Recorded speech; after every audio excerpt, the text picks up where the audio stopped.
What's good?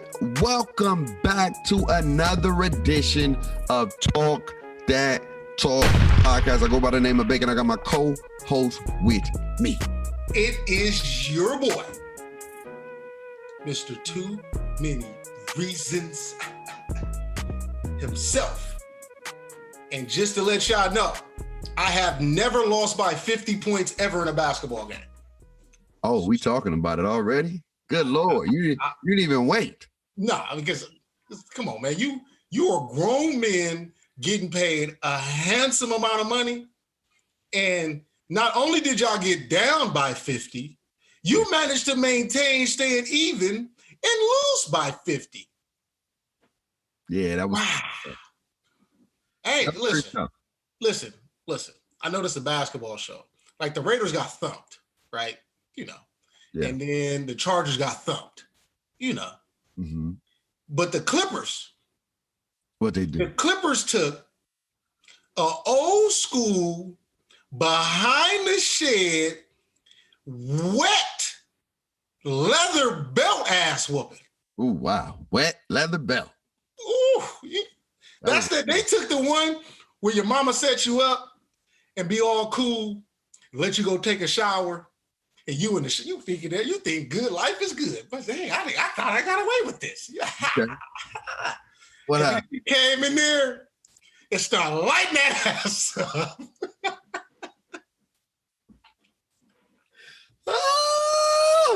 Yo, I ain't gonna hold you. I only got one of those whoopings. That was one of my worst whoopings with a stitching cord. Moms was trying to kill me and beat me. I'm sorry, don't tell anybody else. All right, but I look. All right, okay. Hold on. Mind you, the Clippers did travel. Okay, they did travel. No, that was in LA. No, but that was at home. They traveled to Denver and then they came back. I don't want Denver, man. Denver is an hour and a half flight, 2 hours. I'm just saying. Here's my thing. I'm gonna put it this way. Man. It was bad. It was embarrassing. It was like a college score, final score though. In the first half, most people. The Clippers was like a lower tier D3 playing against a top tier Gonzaga winning 72-25.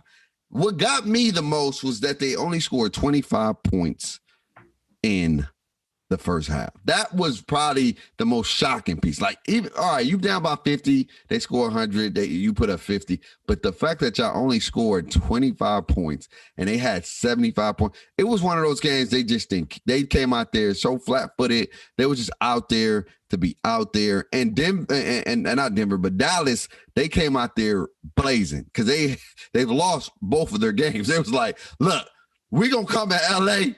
and we're going to make a statement. I'm coming out here and we swinging. I'm throwing haymakers and they hit. They hit a whole lot of haymakers against the Clippers. And let's just say the Clippers couldn't hit nothing if they were shooting into a river.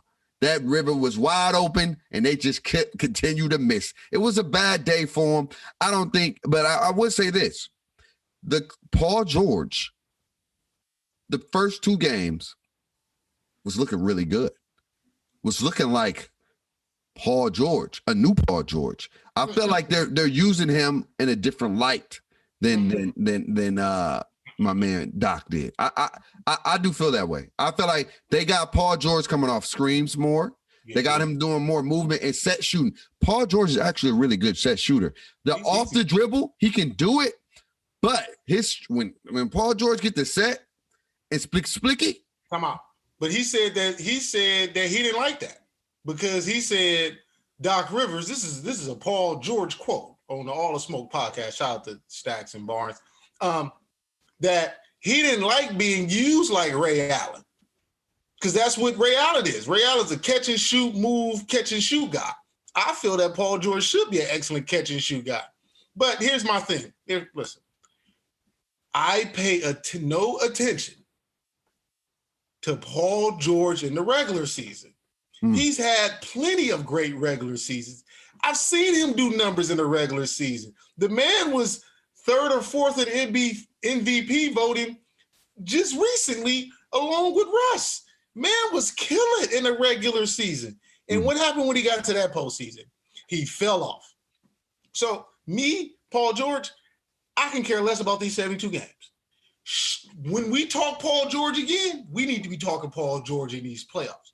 So respectfully, I don't care about Paul George go for 50 during the regular season. Pay me no never mind. It did look good. Being 100 though. I hear you. You want to see playoff P be take away that negative connotation of what the name with playoff P get you, and be Paul George. Thank you. All through the season. That's what I need to. I know what he's capable of. I've seen it. The boy is all world great to me. Like right. I believe that. You feel me? But he goes from great to whatever that is in the playoffs. That has to change. Needs to change. Or the narrative will always be he's just not that guy. In the playoffs. In the playoffs. Yeah. Great regular season guy. Oh, it looked good. What? Regular season player. Yeah. Just think about this again. He could be the Peyton Manning. Peyton Manning until he won his first Super Bowl. What was they saying about him? Great in the regular season, horrible in the playoffs. He could be the Peyton Manning of the NBA.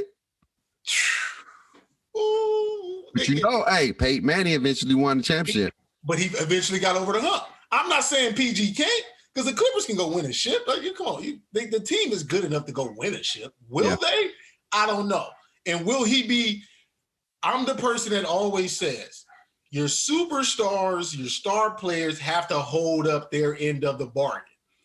You won't hear no complaints from me if you're holding up your end of the bargain. And if the other players fall off, then it's like, either A, they didn't rise to the moment, or B, quote unquote, you didn't rise them to the moment. But if you're holding your numbers, I can't say nothing to you. But when I look at your numbers, for example, James Harden, my guy Smoke, shout out to my boy Smoke. We've been having this debate with my other homie. Do y'all know that James Harden in the last four playoffs are shooting 41% from the field? That's not good numbers. Coming from a guy who's averaging 36, 35 a game in the regular season. Why in the playoffs is things changing? What are you saying? That he shoot worse in the playoff? Yes. He only shooting 41% from the field. During the regular season, he's around 47 to 48. Come on, man. Come on. Drops off by 6%. Hold up. Not only does it drop off by 6%, his point production drops from 36 to about 28 to 29. Because you got to think about it. Okay. All right. I would say this. James Harden's biggest knocks is that he folds under pressure. That's his issue. Folds under pressure, quote unquote, in big time situations. Right? You see a little bit of glimpse even in the Portland game when they played, made bad decisions. He did his thing to take the lead. He had a chance to win the game, and the bad decisions. It was a good play by Covington. Bad decision by him. You're never supposed to jump and throw the ball. That's high school. Never leave your feet to throw a pass. And we still see it time and time again. People do that over and over and over again. All right. But when it came down the line to making plays, he always make the wrong plays. I don't know what it is. Maybe it's just nerves, what it is. But anytime in the playoffs, James Harden, when it's defining factors, he just have the worst game ever. He'll probably play really, really solid. And then games that define the game, he had something will happen where he'll make a mistake and it cost him. Now, this 7%, I understand that. I get it. We can throw the numbers. All I'm saying is the production. Like, so when I would say production's in clutch or at key moments. Yeah. So when key moments production is bad. Yes. And so when your team has been winning on a certain level of production, it can't decrease. So when, like, for example, yes, it can. Because but if it's decreasing, usually, all right, so how can I put this? I'm trying to figure out an example. So, for example, Kobe and Shaq, right? Right. You look at Kobe and Shaq numbers when they was that little during that run. Anytime Shaq numbers were decreasing, it was because Kobe numbers were increasing. It was only one time, basically, where for an entire playoff run, where their numbers were like even. Because in a regular season, Shaq was still the number one option. Kobe was still number two, and Shaq still got his numbers, and Kobe got his numbers. But in the playoffs, Shaq numbers were super inflated in the finals, like because he just dogged all them centers. But during the Western Conference playoffs, their numbers was very, very comparable because Shaq numbers came down a little bit and Kobe numbers went up. So my thing is in the playoffs, if your numbers are coming down, then that means somebody needs to come up, right? But if everybody, So who fault is that then? So wait, time out.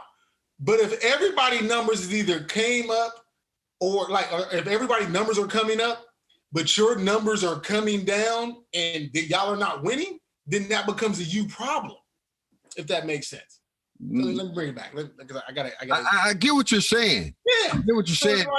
Like, his numbers are decreasing. And is his team, here's the thing I want to know. Is his teammates' number increasing and his number decreasing? Because it's a difference if your numbers are decreasing and their numbers are decreasing as well, right? Because then you got to give some respect to the teams they're playing against as well and how they're guarding them as well too. Because it all depends. You can't just look at the numbers. You got to look at the whole picture. Yeah, how they playing. Yeah, how they're playing and how they're being played against, right? And how the coach is utilizing them. Are they making adjustments? Are they changing? Are they still letting them dribble? Maybe they're doubling them. Maybe they're forcing them off the ball. So you have, as a coach, you have to figure out, all right, this is what they're doing to my best player. How can I maximize how can I maximize his ability and his contribution to the team so we can win games? If you're not doing that, then yes, your numbers are going to falter because of how you're playing the game. If you're taking tough twos on double contested, if you're forcing the issue, forcing shots, yes, your numbers are going to go down. That means that if I'm giving the ball up to my teammates, their numbers should be going up. If their numbers not going up, then it's a lose-lose. You just said it right there. When Kobe numbers was going up, Shaq sometimes numbers was coming down, or sometimes there was equal. Now, if James Harden is coming down, that means the team has to help come up. If they're not coming up, then we got an issue. So to your point, my purpose is the style that they was playing was not a great style that was going to help numbers be inflated. So it's like if you play all this hero one-on-one ball throughout the regular season, because we just talked about with the Lakers, me and you, how can your team have confidence to where they are okay with taking this shot, making this decision? Because throughout the regular season, you didn't utilize this, you didn't utilize that. You feel me? So when you, to me, the Rockets had a style, because Dan Tony not their coach. The Rockets had a style. Because your style was so one way, he couldn't afford for his numbers to drop because that style is what they all had. Most championship teams can play so many different styles to where, you feel me, it could be here, they could do it like this, they could do it like that. But when you play that style that they played, his numbers can't afford to drop because. But here's the thing, though. Here's the thing. But I'm gonna let you finish. What you about to say? No, I'm just saying. Just because it's just, to me, you play so much hero ball. They played so much one-on-one ball that it's like you should be ready for these moments, but most of the people aren't ready for these moments. It's like, bro, we've had these moments before. You didn't pass me the damn ball. You took a shot. No, here's my thing. They've been playing that style, and the way they play, even though they're playing hero ball, is if they double, then kick it to the right man and they shoot the three. That's been Houston thing. That Houston players, role players, have always had the green light since the regular season, and even now they're still playing the same way to a certain degree, but they still got the green light. The simple fact of the matter is that they miss when they supposed to make. That's just what it is. And if you're doubling your star player and you're taking the ball out of his hands or you making him take tougher shots, then it's up to the team to help equivalent the numbers. If my team is not helping me while my numbers are dropping up 7%, then look, man, my team got to help pick up the slack. It can't just be all on me. It's a team sport at the end of the day. James Harden, even though he plays hero ball, he still gives people the ball where they need to shoot the ball. They got to make those shots. They have good looks 95% of the time. It's either a make or a miss. You got to make the shot 95% of the time. We won't be having this issue. See, everybody say the system don't work. It only don't work when you lose. When you're winning, whoa. Everybody, see, I'm telling you, if the Houston Rockets was able to win a championship like this, guarantee you everybody else be doing the same thing. Not going to win a championship like that. That's what I'm saying. Look, they was 2 games away from 1 game away 2 times from winning, going to the NBA Finals. We don't know what could have happened. We don't know. It got them to the Western Conference Finals. Listen, this is what would have happened. LeBron would have beat the niggas. All right, we can say that all we want, but we don't know. We don't know. I'm just letting you know. Listen,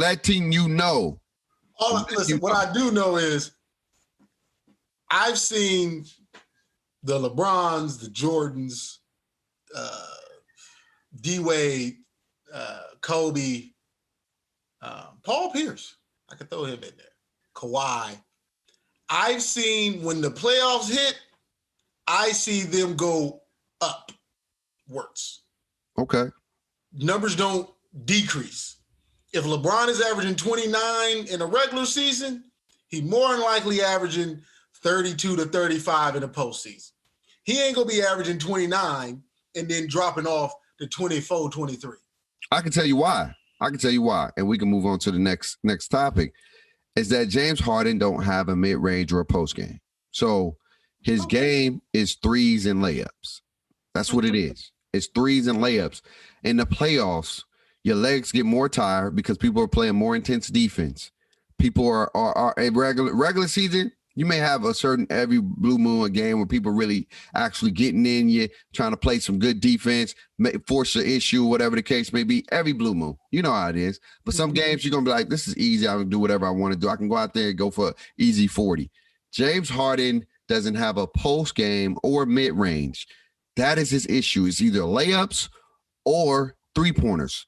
Those get shrunken in playoff scenarios. So the Kobes, the Kawhis, the LeBrons, the Jordans, whatever, the KDs, even Kyrie. Throw Kyrie in the mix. I got to throw Dirk in there too. Dirk too, whatever. They have layers, different layers where they can get an easier bucket when they need to get an easier bucket. Harden don't have that in his game. Everything is a layup or a 3. So his buckets are always using a lot of energy to score. Your dribble, step back, shoot. That's a tough shot. Dribble, coming off the screen, go into a contested layup. That's a tough shot. He don't have a post game or a mid-range. So by not having those 2, his numbers are going to drop because in the playoffs, they're going to play intense D. They're going to live with those contested threes. They're going to stop you from getting to the layup. They're going to clog up the paint. So what else are you going to do to get a bucket? You don't have a mid-range, or you don't work on your mid-range enough, and you don't use your post work. So what are you going to do? Layups and 3. So we can move on. So then I feel like with your argument, to me, you have made the most compelling case for what James lacks. So how can people consider him the best one-on-one player ever to play the game if he lacks a whole layer to his game? Because here's my thing. I'm just saying, because I feel like based on what you're saying, the completion of a player makes them virtually unguardable because they can hit you from 3, they can hit you from the mid, they can hit you from the post. They got different facets of way to score, which makes them so great, especially come playoff time. Because like you said, defense shrink, things change up. So when your game is predicated on threes and or layups, because it's like he is the new NBA. That's what it is. I'm just gonna call it spade a spade. He is the new NBA. The mid-range is obsolete in today's game. There's only a few people that do it. McCollins is one of those people I forgot to add that really have a mid-range game where they can hit you for that mid-range free throw line or post-work game. A lot of people are only threes and layups. Threes and layup. This is what the game is. All right. So James Harden is the new NBA. He's part of the new NBA wave. Don't a lot of people shoot mid-ranges no more. Don't a lot of people work out of the post. Even Anthony Davis, to be so offensively sound, he depends heavily on three-pointers and layups to a degree. He don't even use this post work as much as he could to make the game even more easier for him. And when he does, you can tell, like, it's a difference.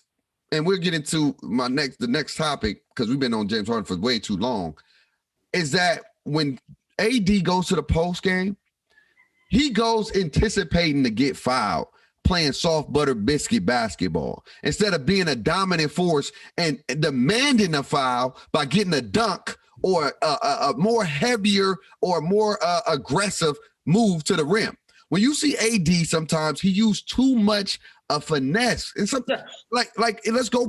We're gonna get to the Portland Trailblazers because it's gonna tie into Portland and why I think they're really good. They got really good as a complete team, adding these pieces. But Covington guarding AD. How the heck is a 6'7" dude making it tough for a 6'10" dude to get a bucket? And you going up looking for a foul. No, I'm coming up. I'm dunking on your little ass. You want to play defense on me? I'm going to make sure you regret to play defense on me. Even because I get the name Jokic. Is it Jokic or Nurkic? Nurkic. When Nurkic got a little man, he goes to work. Yeah. When AD got a little man, he plays cute. He plays too cute. And that's what I'm saying. Even with AD, he got a little bit of that new NBA in him where he don't utilize that old school, I'm going to get a bucket easy mentality. Every blue moon, you see a glimpse of it, but he don't use it because that's what the NBA is. The NBA is threes and dunks and layups. That's what it is. And I'm not disagreeing. I feel like AD should be a lot better at being more dominant in the post. He used to. Yeah, you ain't got to overpower every damn body. And we don't necessarily mean post work as far as, you just got to bag him down for 5 seconds and do a jump hook. Post work just means when you got a little guy on you, you do enough to make sure that you getting this bucket because the little guy is small. Exactly. You getting in the post, you can even face him up and get to the bucket. You don't have to play with your back to the basket to get your bucket in the post. So I agree with you 1,000% wholeheartedly. That's why, you feel me, the leaders, like, for example, LeBron has to be the one to tell him to not do that. But because he's not going to do that until when it's time to get to the business. Exactly. And so, again, I've seen what AD can do in the regular season. Yeah, we know. I no longer focus on regular season AD, just like I no longer focus on regular season Paul George. It's what you're going to do for me in the playoffs. And that's how I am with AD. If you show up playoff time, moving little dudes and dunking on little dudes, I can care less. But see, here's my thing. And we can talk about Portland. When you practice these habits. Good habit. Yes. It's hard to just turn it on and say, I'm going to play this way. Okay. Mm-hmm. The good thing with AD is that he has it in his bag and he know he can do it because he used to. When he was in New Orleans, that AD, that AD. I mean, he's still dominant now, but that AD, get your little ass off me, boy. Don't come around here. I'm a big boy. He was small, and he was smaller as far as, because he didn't filled out. He filled out a little bit more. Yeah. But he was out there, dunking on your little ass. You're like, what? Who this little? And that's what I'm saying. I just want him to utilize that a little bit more rather than utilizing these threes. And it's good to have it in your game, but I want to see more. But anyway, Portland, man. I like Portland. Portland is looking like the number 2 seed to me. Number 2, I feel like they're top because I also look at it like with the West, the seeding is going to be like 1 or 2 games off. So, like, for example, it's 72 games, and this is just a hyperbole. So, say the number 1 seed is 62-10, right? The number 2 seed is like 60-13, and the number 3 seed is 59-14.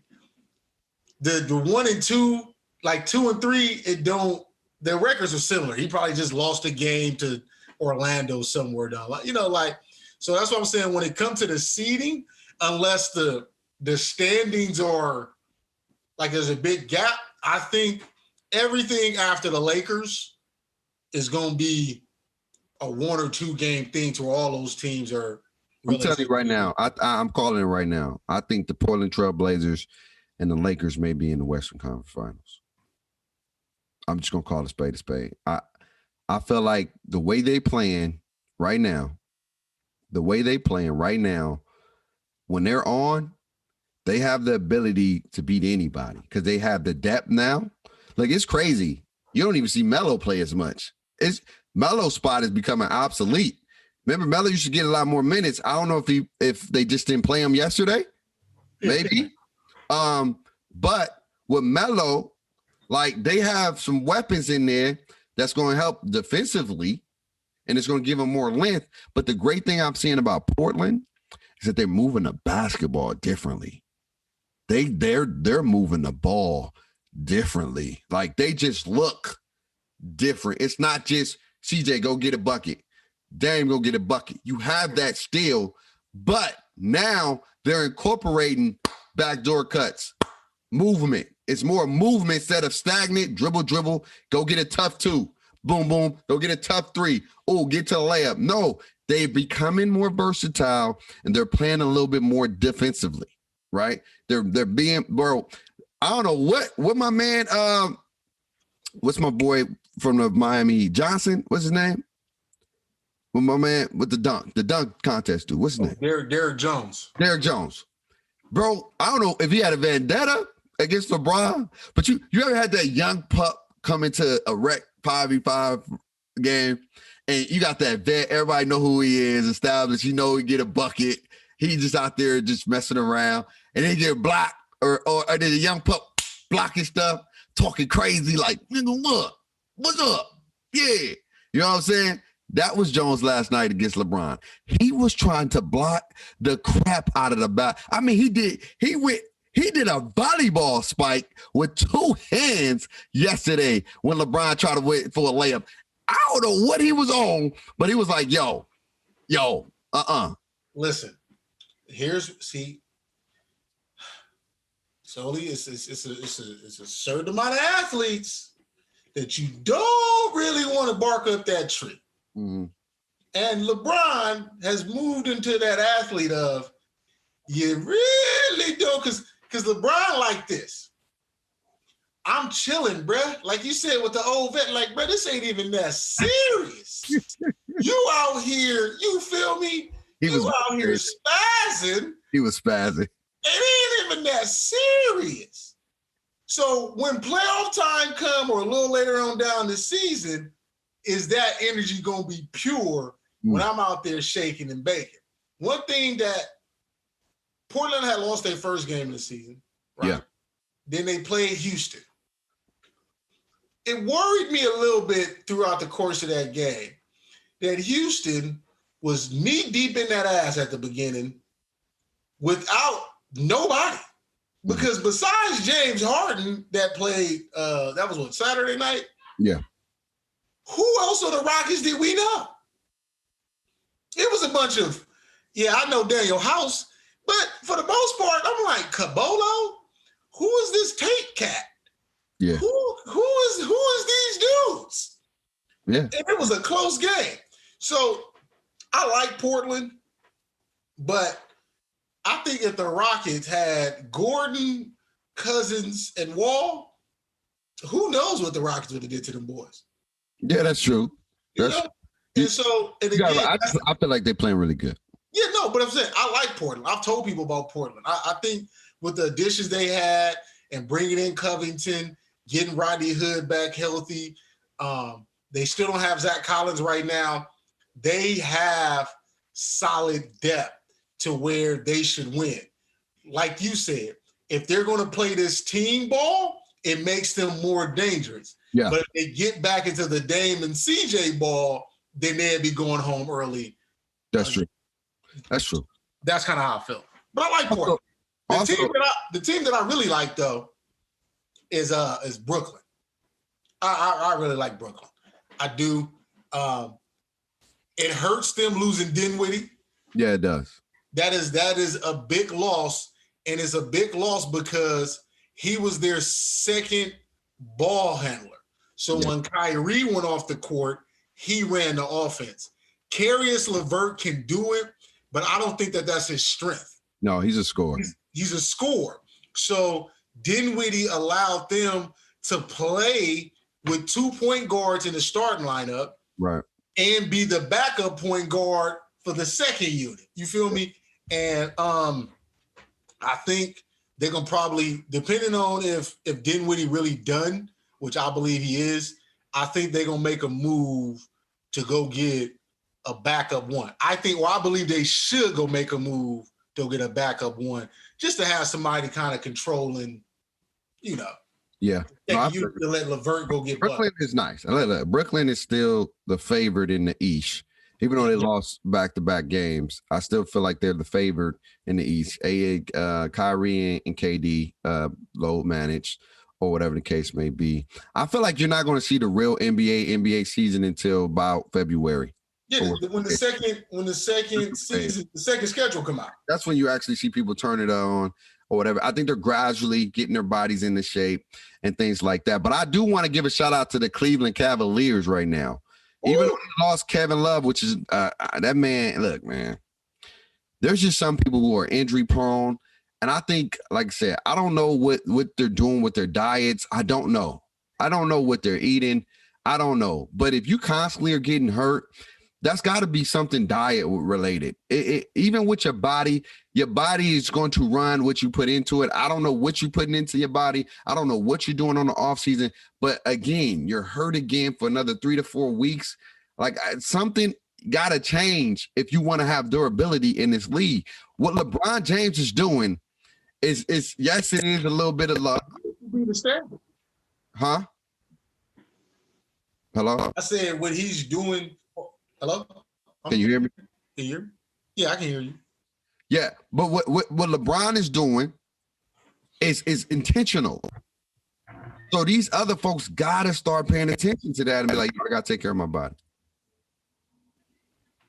Thanks. Like I said, we had this conversation when we came to your boy Julio, and it's like when you becoming injured, there's no way you can train and do the same thing the same way.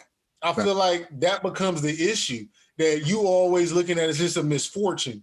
Some misfortune has some kind of precedent that goes along with it. You feel me? A lot of people don't just become always broke because society's against you. Nah, bro, you doing something that's contributing to that. You feel me? Like that's something you got to take some kind of ownership. So, hopefully Kevin Love can get healthy and get himself right. But like you said, man, from shoulders to wrists to fingers to hamstrings. He had the clinical, the depression thing that he had to battle. And that's not like an injury related thing, but it's just a lot that he's been battling through his NBA tenure. And for him to be as good to great as he is as a basketball player, it's just very unfortunate that he doesn't have that luxury of just being fully healthy. You feel me? And we seeing the 25 and 12 K Love that was giving buckets out there in Minnesota. Facts. Because that Kevin Love, like you said, that AD, that Kevin Love was a problem. Facts. It was. And so, but like I said, hey, the Cavaliers is hooping. We didn't get a chance to finish our series because of the draft and the NBA came back so damn fast. Yeah. But the Cavaliers, we talked about them. That was one of the teams we did get a chance to talk about. And I don't know if he watched the show, but Sexton didn't heard you because the boy is balling. Oh, he balling. Hey, maybe he tapped in. It was like, oh, somebody talk. Sexton is out here saying he's doing exactly what you asked him to become to help raise the level of that team. Yeah. He's doing it. And, it's good to see that. Drummond is out there being Drummond. I think they went with Garland as the 1, Sexton as the 2. And like you said, they need to figure that out. And again, I think they listened to you. And they said, Garland, you run the 1. Sexton, you go be the scorer. Let's go get buckets. I told you that. I told you they had an identity issue and they're trying to figure that out. And they're playing really, really good. I still think that Kevin Love loss is going to hurt them. And it's so much that's been going on this week. It's only the first week. We're going to focus on a lot more stuff like the LaMelo and all the rookies. Maybe next week, we're going to focus on rookies and see how rookies are turning out in the first 2 weeks of the NBA. But we did have some injuries, man. Ja Morant is out for 2 to 4 weeks with I think a grade 2 ankle sprain or whatever. So he's going to be out. Not too much. I mean, it's only going to be about a month or whatever the case may be, it is what it is. It's a month. So, just make sure they're not losing those many games. But you got to think about it, man. They don't have Ja or Jaren Jackson. Where's Memphis really going to generate offense from? The West is not a place where you can fall into a hole and then try to climb yourself out of. Facts. It's not saying that you can in the East, but a little easier in the East. A little bit easier. Brooks is about to be that dude now. He's going to be the focal point of that team. Brooks. I don't think Dylan Brooks is that guy. I'm not saying he's not. I'm not saying he's the guy. I'm just saying. But that's what I'm saying. He's going to be the focal point. But it's just, I think it's going to be bad for Memphis, and it's unfortunate. Just because when you lose Ja and you already down Jaren Jackson, it's just going to be hard for them to overcome that, because everybody in the West understand. Like now, when they look at Memphis, that becomes the blood in the water game. Like, oh yeah, we got to go get them. You feel me? Because how many more games? Because you're looking at the Trailblazers, the Clippers, the Lakers, Denver, Utah. Yeah. Them top tier teams. You like, ooh. So when you see even like the Timberwolves I'm looking at them like, okay, beat the Jazz, okay, but then you lose Cat. Now you become another blood in the water team. You feel me? So it's just with the West, it's so dog eat dog out there in the West that you can't afford your stars being hurt for 2 or 3 weeks. You feel me? And I think that's just the unfortunate thing when it comes to Ja and the Grizz. Yeah, man. It's going to be interesting to see. Look again, guys. It's only been 1 week. It's week 1 of the NBA. It's still a lot to unfold. We're still going to be talking about a whole bunch of topics or whatever the case may be. But it's going to start heating up real quick because, hey, man, them 72 games are going to come by quicker than you think. But y'all let us know who y'all think is the favorites for the East or the West. I still feel like the Lakers are still trying to figure it out, so I'm not going to be on their head top any tune right now. I think in a month, if they're still playing like they're playing right now, we're going to have some issues. We're going to have some issues because then LeBron going to have to put his foot in somebody's cheekies and be like, yo, we need to get it together. Yeah, I think because we won a chip, it's over. No, ain't nothing sweet. They coming for your head every night. People going to be trying to beat us. And so, but they coasting right now. It is what it is. They only had 2 months of rest or whatever the case may be. It's hard to turn your body off and turn your body back on to that competition level. So they're working their way up. So I'm not going to get too caught up in the Lakers. But hey, it's some great basketball. It's crazy. It's not big, even though my Falcons are doing bad. I'm so excited to watch hoops than I am football. And football's not even over with, but I'm so excited to watch hoops. I've been so excited. Storylines, man. I think because I feel like now football storylines have kind of like faded itself out. So I feel like now we just say, in football, you just kind of in playoff mode. Because like the playoffs add new storylines. Yeah. But like right now with the regular season ending, and then like you and me, when your team is not necessarily a part of the storyline no more, you're going to lose a little interest. And I feel like that's fine. I just feel like, I don't know. I think basketball creates that more personal ability to feel like you're close to the players than football. Football is more team orientated. And so it's like the Chiefs. It's not like LeBron. It's not like Paul George. It's not like a personal relationship. So I've been getting involved in it. Plus, I live with people that talk about hoops all day. So I've been in my hoop bag like, yo, what you talking about, man? You see this dude getting buckets right here, man? So I've been on my hoop mindset or whatever. But y'all let us know in the comments below, man. Hey, we're getting closer and closer to 50 subscribers. So make sure y'all like, make sure you subscribe, make sure y'all share the content. We are slowly on this grind, but eventually one of these videos is gonna take off and it's gonna be like, yo, where y'all been at? We've been here. We've been consistent. You know what I'm saying? Kelly Oubre still ain't hit a 3. Man, I don't know what to talk about him. I don't want to talk about him. I got with my fantasy. I'm leaving on that note. But I love y'all. I appreciate y'all. I appreciate y'all. Y'all stay safe. Y'all stay blessed. We got New Year's Eve show for football, and we got the playoffs coming this Thursday. So be on the lookout for that. I'm about to win the regular season. Reasons needs to go 4-0 to beat me, and 3-1 to tie. And the chances of that happening this week is gonna be slim to none. But I love y'all. Appreciate y'all. Talk that talk. We'll be back. Peace. Shaking my hand.